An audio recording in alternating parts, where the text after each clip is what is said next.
Where else would we start than Swangard Stadium? A night for the tournament's history books as we see the League 1 British Columbia champions upset Valour in Burnaby. Incredible scenes. We'll show you all the pictures and get the instant reaction. There's so much to talk about that we have to begin the show here. And let us start with the goals. And Matteo Polisi, you're going to see that man a lot. Eric Edwardson, we could go up and down the list. But Jordan Wilson, walk me through it here. It's KG, TSS Rovers playing well into the 39th minute, and then they finally break through. Well, Polisi takes his chance. That's really it. Ball's up in the air. He says it's a moment of magic, shifts his hips, and caresses it in the corner. But what a hero, what a big boy performance from him yesterday. And he was just outstanding the whole night. On from it, he's wearing the captain's armband. I love the little piece that was dug up by some of the folks that follow TSS Rovers closely, that Polisi had trialed with Valour in a preseason match, came off the bench, scored to tie it, and they didn't give him another call. Well, he returned the favor in a big way, some redemption for Matteo. Wheels onto the 2-0 goal. This is just a couple minutes later. They lit their spark, and they didn't look back. Man, I said it on the broadcast last night. Jason DeVos in his broadcasting career would always point out crimes against defending. Multiple crimes committed against defending from Valour. On the first goal, this is coming from like a Ramadan break where the players went to the touchline, talked to the head coach, the ball's in the back of the net. Players just ball watching.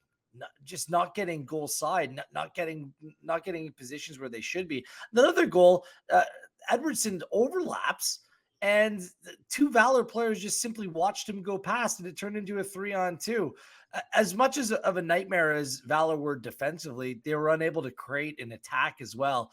And in competitions like this, when you see a minnow or a smaller club or a semi-professional club, in this scenario, great celebration here, by the way, by Polisi. Generally, it's the smaller club just holding on for dear life.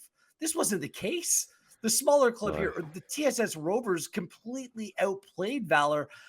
It's not just the result, it's the manner by which they came away with the result, and a great goal right here just to really put this game on ice. Well, it's the second for Polisi. Mr. Oliver Platt, Mejia with the one off the post as well. Yes, the defending not great, but the protagonists all night, TSS Rovers. Understatement to say, Ollie, that this was thoroughly deserved? No, I don't think so. And I think this is how you've got to approach these games for me is to be positive. You know, you're going to have to defend at times. You know, you're going to have to ride your luck. But I saw a team with TSS Rovers who had a clear game plan. They weren't afraid to be direct at times. Just put balls behind the Valour defense, on top of the Valour defense, and then get bodies around it, right? Like if we don't win the first one, we're going to win a load of second balls and scramble you. And they caused them problems all night doing that. So credit to Will Cromack. I thought he got his game plan spot on. Again, like I said, really positive, trying to cause Valour problems and give them a bit of concern rather than just letting them control the game and trying to hit them on the odd break here or there. And it works beautifully. So all credit to them. There aren't many games. Sorry, Jordan, go ahead. Sorry, Jenko. There aren't many games where you start with a game plan and then you grow into it and get better and better and better as the game goes on, especially being your first game. So TSS Rovers won me over last night because of how they grew into the game. There are ebbs and flows. There are times where you have to defend, as Ollie mentioned.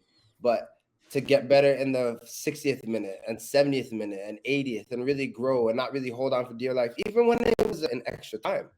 Like, yeah, there's some moments where you're like, okay, clear the ball. But as you're chipping the ball over their player, going to the corner, they're playing with confidence. So hats off to this team. They really played with everything, and they won me over yesterday.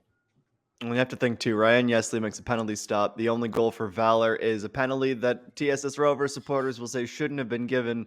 But unless you are a Winnipegger and you were in your feelings last night, which would be very right, I'm sure there was some trauma. You think to the 8-0 Cavalry from 2019 in terms of disappointing losses. For Phil Dos Santos, it's the third time he's been on the wrong side of a Canadian Championship result since 2019. That must not have been easy for the Winnipeg Gaffer either. But unless you are in those camps, downplaying what happened last night is absolutely insane to me, because it may not be the ninth tier of English football taking down a Arsenal or Chelsea or Liverpool, but these are amateur players that aren't getting paid, that have day jobs, some of them that have always been told it's not good enough. That's what makes it the underdog story. And with all that said, Ollie, How significant of an accomplishment do you think this was for the Pirates? Yeah, it's massive. It's obviously the first time that it's happened, a semi-pro team knocking out a professional one in the Canadian Championship. I think we can look forward to it happening more. It's not going to happen often, obviously. There's still a big gap here. But these are the kind of nights that these cup competitions throw up. And that was what was most exciting for me, was just thinking about, like, we have this now, right, in our country. And we've been waiting for it for a long time. And you couldn't help but think about what the future could look like, both in terms of this competition, having more teams, having an expanded fields, really creating our own version of kind of the FA Cup and having these matchups on a more regular basis. And then you also thought about kind of the future of the league system in this country, because we compare ourselves to MLS all the time, and some of those comparisons are obviously valid and by design in terms of how we've created the Canadian Premier League and the business model. But the thing we have that is completely different to MLS is League One. We have kind of the idea, the outline of an entire structure, a pyramid here. So I'm not getting ahead of myself and saying, promotion and relegation is around the corner, what he's saying, and it's everybody. we're going to have that kind of system overnight. It's going to take a long time to develop that and get there. But like I said, the outline of an actual pyramid is there here. And that's so exciting for me to think about the way that we can link, the whole game across the country, the different levels, have matchups between the different levels that produce results and special nights like this. It made me really excited for the future of Canadian soccer and what we're building here. And I think KJ said it on Twitter, like, we got to protect it and take care of it, because it's not easy to get there, and it's not easy to get as far as we've already got. And it's pretty special, I think, what we're starting to see in Canadian football these days. Gareth, I want to talk a little bit more about the X's and O's in a moment, but from the beginning, from probably the start of your career back to your playing days, even, you've always been a champion of this event, and obviously a champion for Canadian soccer. So I want you to weigh in here too, if you will, on just the significance of the accomplishment of a semi-pro amateur side beating a professional outfit. Yeah, I'll come at it from a little bit of a different angle than Ollie. There are so many talented players across this country that simply haven't got a chance to show out, to show what they can do against the best of the best. Like, it's a very small group of players that is being able to go on and play professionally in this country. And a lot of that's just happened over the course of the last 5 years of the Canadian Premier League's existence. There are clubs across this country that continue to churn out very good players. It's not just the MLS clubs. It's not just the professional infrastructure in this country. It's a semi-pro. It's the clubs across this country that have long been the heartbeat of football in this country. But oftentimes they've operated on their own island. It requires this robust structure that's being created right now to allow them to rise up and have people take notice of what they're all about. A lot of people across this country would have no idea what TSS Rovers was or what they're all about before last night. And now, because of the growing soccer infrastructure in this country, willing broadcasters, willing people to invest in this product, that these stories now come to light and come to fruition, and you start realizing, some of the gems that we actually have in this country. It's the players getting opportunity. I thought of Matteo Polisi speaking post-match about the opportunity that he had in the CPL and how that door closed on him. It's about proving it all over again. I think about the head coach, Will Cromack, talking about his players feeling like they've been overlooked. Like, this is what Jordan can speak to this too. This is exactly how I felt as a player my entire playing career in this country. And it continues to be the case far too often, because we need more teams. We need more opportunity. Even for coaches like Will Cromack, man, I listened to the guy speak.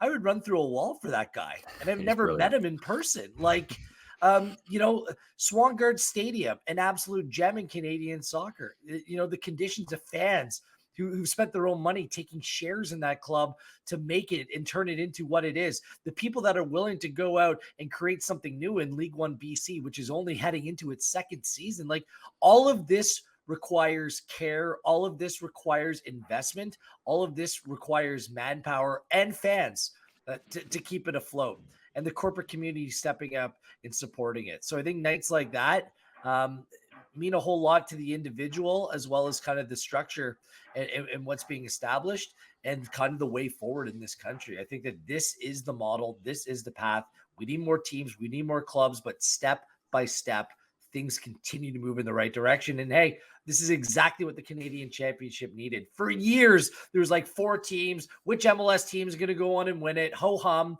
But now, like, there's some intrigue. Like, I don't know. I thought last night they played to the advantage of the crowd.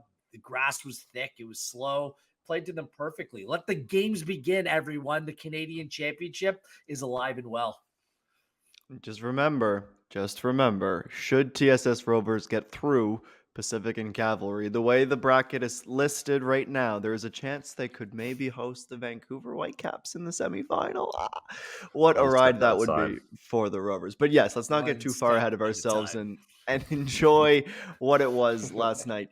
So let's talk a little bit about how they got it done. We talk about the underdog story, but there's some X's and O's and tactics, and Wheels, you rightfully bring up Will Cromack and the fact that they knew about this from January when they had their draw, so they did as much as the club could do to get these players in form, prepare them for their opponent. Obviously, they were waiting to see what Valour would look like from their debut against York United, but tactically or performance-wise from those who came on the pitch, how did they not just beat Valour, but beat Valour? Do you want me to take it, or Jordan? Yes, please. I want to go back to Gareth for this one. Okay. How did they beat them? Well, they took advantage of the conditions. I spoke to the field. Playing on that thick grass, it looked like a little bit of a cow pasture at times, but it didn't affect them at all. It played to their style. They played direct at times. They were organized. They won 50-50 battles. Valour were exceptionally poor on the night. Like, let's be honest, these goals that they conceded, the first 2 goals that they conceded, which put them on ice, were difficult to watch from a professional club who played very well, who came away with a clean sheet in their first game. For Valour, there is a little bit of a caveat that this was only game number 2 of their season. It wasn't as if they were like a month or 2 into their campaign, and then this League One club came up and caught them by surprise. And there's some good players in this team. Like, I think there's an argument to be made, like some top players in the Canadian Premier League, you know, they're maybe on a little bit of a higher level, but there's a lot of players playing in League One. We've seen a lot of them make the transition to the Canadian Premier League that they fit right in. So, you know, there are players there that were playing last night. You can make the case should and could and will be on a Canadian Premier League squad in the not so distant future. So I don't think there's a massive difference between the levels, to be honest with you. Jordan? I've played and I've trained with League One players and League One clubs in Ontario. And for me, they're talented. They're hungry. They have a chip on their shoulder. The difference lies with the nurture, facilities, being able to train in the morning. When you're a League One player, you have to work. You're coming home for training. You have to eat quickly, get out the door, train. Then you kind of have to save a little bit because you got to get up for work in the morning because that's what actually pays you.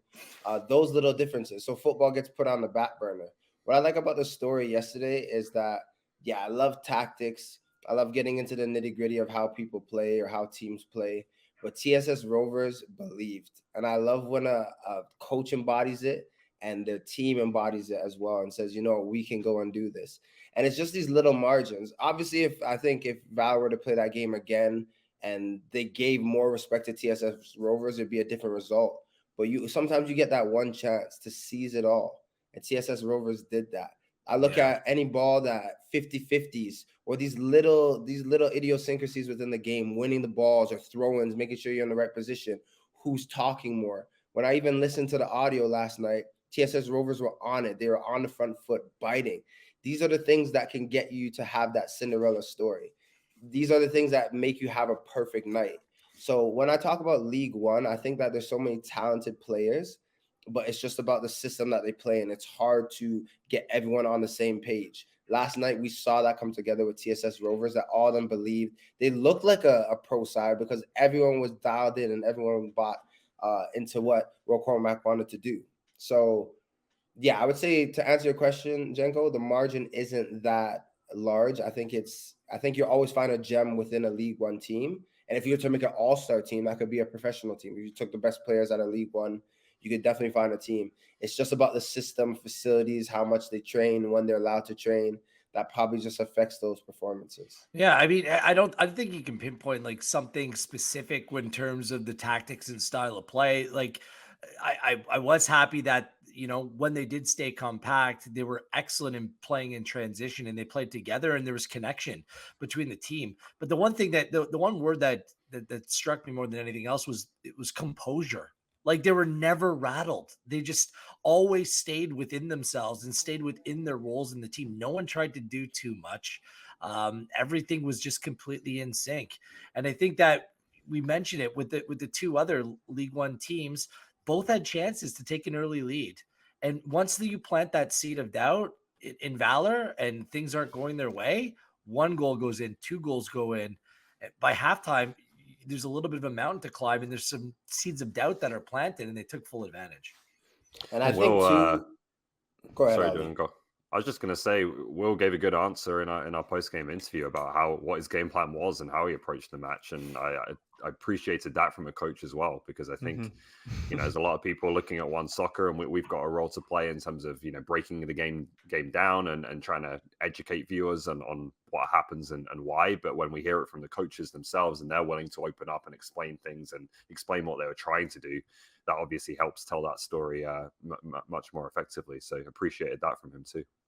Appreciated it for sure. But I also wonder too, like, what are tactics without belief and getting a team that has a chemistry that's willing to players fight to for each execute. other? You know, like that's the biggest thing. And when those two harmonize, when you get the coach's dream or his vision of how you want to play, but then you get guys, not just 11 or 5, you get all 18 to 22, whatever it might be, believing in that, willing to bleed and die for the shirt.